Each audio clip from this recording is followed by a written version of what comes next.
Hello there. I am glad to see you back here with me at the Amlet podcast, where we're staying within the Cherokee literary tradition, but moving beyond creation itself. The world has already been made. People, animals, and plants all exist together. The question is not anymore, how did the world begin? In this episode, the question becomes, why do people suffer illness and where does healing come from? At first glance, this might sound like a scientific treatise about illness, but by the time we reach the end, we'll discover that it's more of a story about compassion and balance. Like the Cherokee creation story, this narrative reminds us that humans live in a constant relationship with animals, plants, and the spiritual world. So, as you listen in this episode 17, ponder what happens when human beings forget that they are only one part of creation. Be sure to have your text open so that you can follow along and jot down some notes that you think are going to be important or some interpretations that you want to remember if you're willing. So here we go. In the old days, quadrupeds, birds, fishes, and insects could all talk, and they and the human race lived together in peace and friendship. But as time went on, the people increased so rapidly that their settlement spread over the whole earth, and the poor animals found themselves beginning to be cramped for room. This was bad enough, but to add to their misfortunes, man invented bows, knives, blowguns, spears, and hooks, and began to slaughter the large animals, birds and fishes, for the sake of their flesh and their skins, while the smaller animals, such as the frogs and worms, were crushed and trodden upon without mercy, out of pure carelessness or contempt. In this state of affairs, the animals resolved to consult upon measures for their common safety. I am hooked already. I got to know what happens. So, the story begins with an image of remarkable harmony. Animals and humans once spoke the same language and they lived together peacefully. There was no sharp division between humanity and the rest of creation. Gradually, however, the human populations grow and settlements spread across the land. Technology advances, none of which are described as evil in themselves. The problem is, essentially, how inventions like bows and knives are used. The animals are hunted for food and clothing. Smaller creatures are crushed carelessly underfoot. The text again and again emphasizes the carelessness of it all as much as the violence. Eventually, the animals conclude that they must hold a council. Just as we saw in the Cherokee creation story, animals govern themselves through discussion and collective decision making. And as in a former role of mine, I was kind of a lead of a council, and so this just speaks to my House of Commons heart. So already the story introduces one of its central ideas. When balance is broken, every member of creation is affected. So let's continue through the next few paragraphs. We start with the bears. So the bears were the first to meet in council in their townhouse in the Mulberry Place, and the old white bear chief presided. After each in turn had made complaint against the way in which man killed their friends, devoured their flesh, and used their skins for his own adornment, it was unanimously decided to begin war at once against the human race. Someone asked what weapons man used to accomplish their destruction. Bows and arrows, of course, cried all the bears in chorus. And what are they made of? Was the next question. The bow of wood and the string of our own entrails, replied one of the bears. It was then proposed that they make a bow and some arrows and see if they could not turn man's weapons against himself.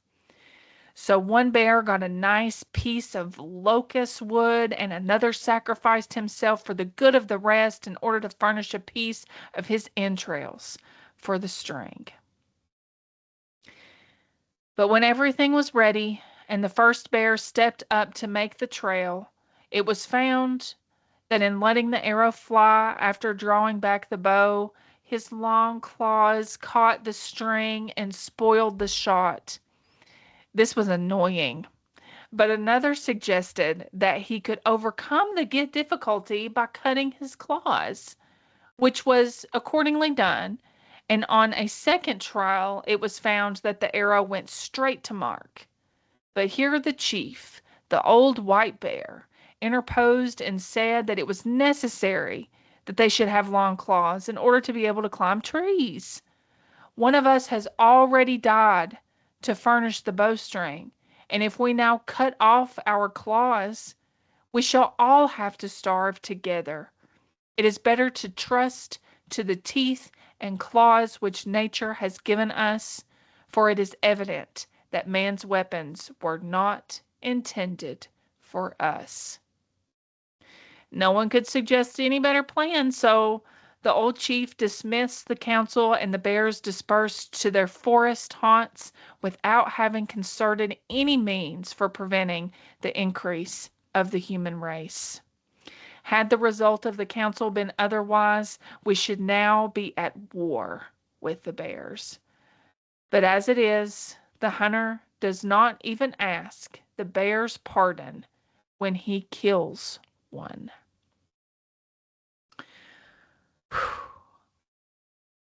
I love this story so much. I think it's my favorite one in this week. So the bears are the first to respond, but of course it was the bears. We love bears around here.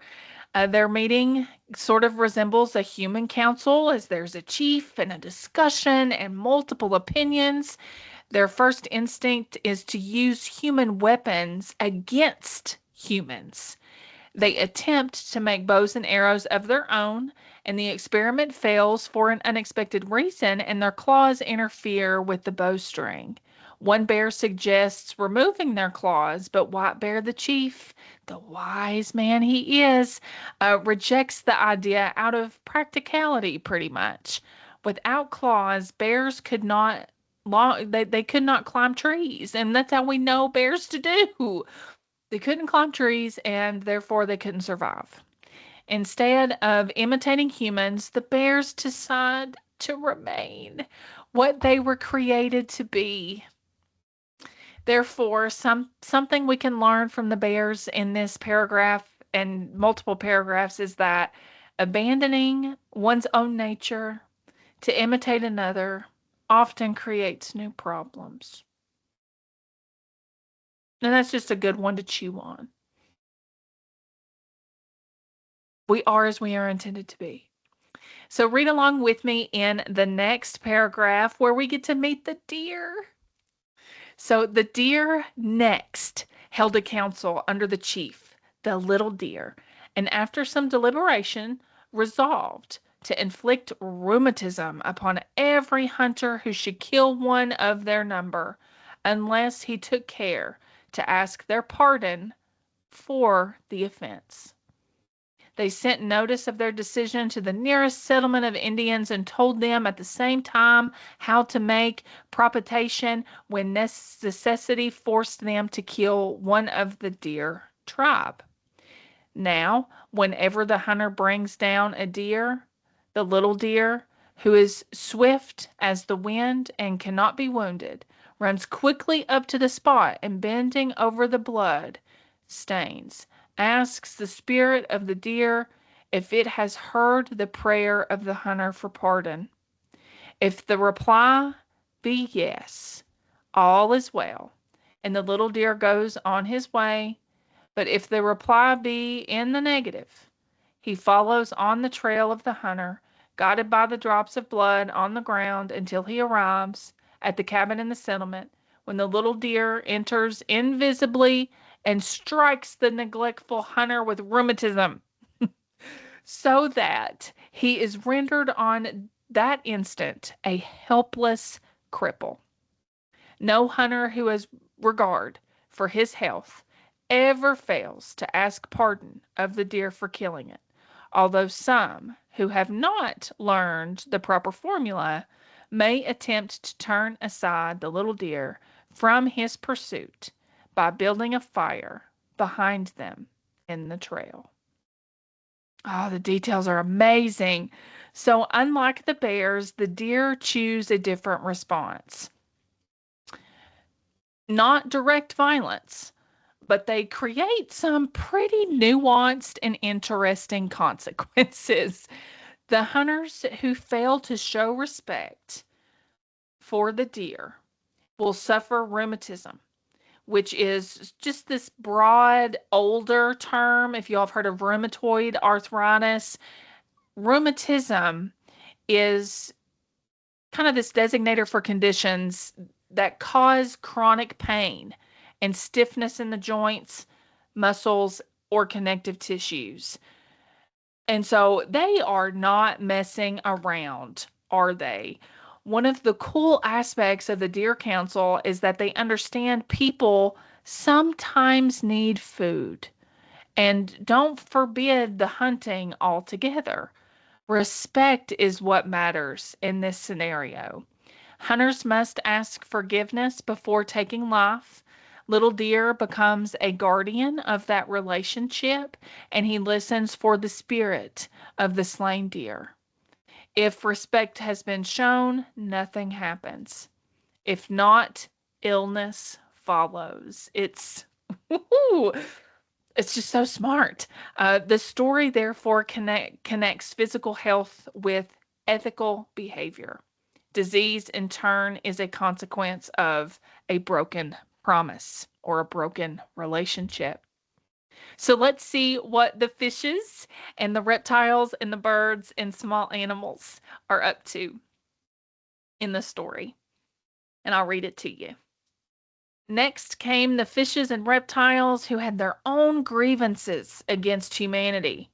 They held a joint council and determined to make their victims dream of snakes twining about them in slimy folds and blowing their fetid breath in their faces, or to make them dream of eating raw or decaying fish. Ugh. So that they would lose appetite, sicken, and die. Thus, it is that snake and fish dreams are accounted for. Ooh, I hope Carl Jung of psychiatry and psychology had read this Cherokee account because that's really interesting about the repetition of snakes and fish dreams across different cultures. It's so cool. All right, squirrel, I'm coming back. So, finally, the birds and insects and smaller animals came together for a like purpose, and the grub worm presided over the deliberations. It was decided that each in turn should express an opinion and then vote on the question as to whether or not man should be deemed guilty. 7 votes were to be sufficient to condemn him. One after another denounced man's cruelty and injustice toward the other animals and voted in favor of his death.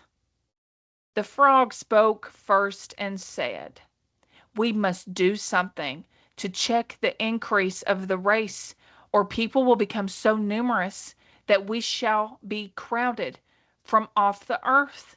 See how man has kicked me about because I'm ugly, as he says, until my back is covered with sores." And here he showed the spots on his skin. Next came the bird who condemned man because he burns my feet off, alluding to the way in which the hunter barbecues birds by impaling them on a stick set over the fire. so that the feathers and tender feet are singed and burned. Others followed in the same strain. The ground squirrel alone ventured to say a word in behalf of man, who seldom hurt him because he was so small. But this so enraged the others that they fell upon the ground squirrel and tore him with their teeth and claws, and the stripes remain on his back to this day. Man, I will not be able to look at a squirrel the same. Man, that's beautiful. And so we should be kind to the squirrels because they took up for us. Okay. We see these creatures here respond in their own ways, and it gives them their own personality and their own diversity. Fish and reptiles choose disturbing dreams as consequence against humanity's disrespect. Birds and insects remember the ways humans have mistreated them. The repeated complaints are just surprisingly specific, too. Each animal remembers a particular injury, and one voice, ground squirrel, stands apart and argues that humans have not treated him so badly. Instead of listening, the others attack. The story even explains the stripes on the squirrel's back through this moment as well. Like many origins, physical characteristics become connected to these remembered events. The passage also reminds us that councils are definitely not perfect. Communities can become so convinced that about their own position that they will silence dissenting voices. And that is oddly familiar, right? Okay, so now let's find and learn a little bit more about the Cherokee's account of the origin of disease in this next little bit. The assembly then began to devise and name various diseases, one after another, and had not their invention finally failed them, not one of the human race would have been able to survive.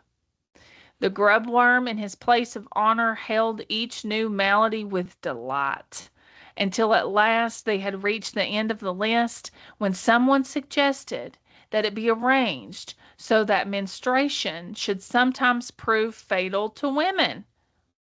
On this, he rose up in his place and cried, "Whatton, thanks. I'm glad some of them will die, for they are getting so thick that they tread on me." He fairly shook with joy at the thought, so that he fell over backward and could not get on his feet again, but had to wriggle off on his back, as the grubworm has done ever since. Ooh, really cool circumstances being juxtaposed to create new meaning as to why certain animals do what they do. So, as we see, each new illness becomes another response to humanity's actions. The grubworm celebrates each proposal just with enthusiasm, and his reaction introduces a touch of humor in an otherwise very serious discussion. The image of the grubworm laughing so hard that he falls onto his back provides, this story's memorable explanation for an everyday observation. So, at the same time, this episode illustrates the danger of revenge. The desire for justice gradually expands into a desire for widespread suffering. If the lists of diseases had continued indefinitely, humanity likely would have disappeared altogether. They've got some power, these insects do. All right, then. So here at the end, we see the origin of medicine. And it's so precious. When the plants, who were friendly to men, heard what had been done by the animals, they determined to defeat their evil designs. Each tree, shrub, and herb, down even to the grasses and mosses, agreed to furnish a remedy for some one of the diseases named, and each said, I shall appear to help man when he calls upon me in his need. Thus did medicine originate, and the plants, every one of which has its use, if we only know it, furnish the antidote to counteract the evil wrought by the revengeful animals. When the doctor is in doubt what treatment to apply for the relief of a patient, the spirit of the plant suggests to him the proper remedy. It just makes me so happy. Oh my gosh. So, just when the story appears darkest, everything changes. The plants hear what the animals have done. Unlike the animals, the plants choose compassion. Each plant volunteers to cure one of the diseases, and I think the wording of it is just so beautiful. Quote, I shall appear to help man when he calls upon me. Medicine is a gift from plants. Healing already exists within the creation, and people simply need to learn where to find it. The story concludes with an explanation why every plant possesses some medicinal value. Even when humans do not yet understand the plant's purpose, the purpose is already there. The doctor succeeds because the spirit of the plant teaches the proper remedy. We can heal if we listen. And the final sentence of this story offers an important insight into Cherokee medicine. The healer relies on the spirit of the plant to reveal the proper remedy, as we've established, and knowledge therefore grows through relationship. Plants actively participate in the healing. In turn, a common thread through all our readings of Indigenous America has to do with balance. In this Cherokee story, humans upset the balance through our own carelessness and just excessive voice to things. We insist upon ourselves, and animals respond with revenge. Plants respond with healing. The story never suggests that people should dominate nature, nor does it suggest that nature simply exists to serve humanity.